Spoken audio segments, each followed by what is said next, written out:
guys, good morning. Kumusta na po kayo lahat dyan? So sa mga business natin, local and international, kumusta na po kayo? So ngayon, nandito ako yung papasyal-pasyal na lang. Ganito kaganda yung business natin. Yun ang nakaganda sa networking business. Bakit po? Pag nasa networking business ka pa, hawak na hawak mo yung time mo at saka panahon mo. Kahit saan mo gusto mapuntahan mo dahil po manage mo na yung time mo. So sa mga business natin na medyo tawag ito, humihina na, parang yung na-burn out na. So guys, pagigihan nyo lang ang negosyo natin kasi po yung business natin pinaka maganda talaga yung business na to. So tulad ngayon, pasyal-pasyal na lang ako kasi po medyo malaki na rin yung team ko. So kahit wala akong gawin, kumikita ako dahil po marami na po kong grupo. So tulad sa inyo, kailangan nyo din na makabuo ng team or growth para darating yung time na tulad sa akin, papasyal-pasyal na lang. Dati kasi yung pag mag-invite ka ng tao, para sa akin dati, yung negative ako sa networking business. Sa tingin ko, para mag-invite lang ko para kumikita sila.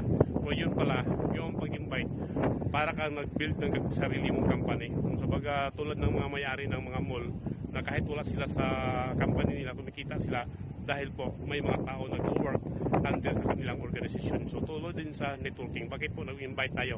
Para po makabuo ka ng network mo at saka makabuo ka ng sariling company mo. So shout out sa mga business partner from nagka-iba-ibang bansa, sa mga OFW. So pagtutuloy nyo lang yung ginagawa nyo dahil po nandyan kayo sa abroad para kumita, di ba?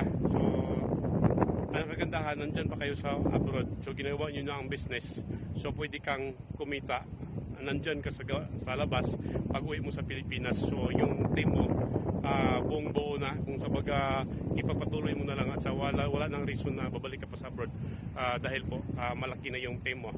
So continue lang, share the business and more learning the business. Kaya bakit po may tao na negative or hindi sasali sa'yo dahil po hindi mo na-explain ng maayos yung business mo.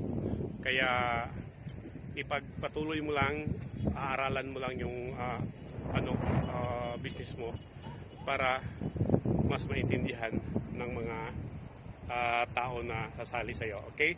So ayan, ang ganda ng tanawin. So yun lang, and God bless and more power. Bye bye.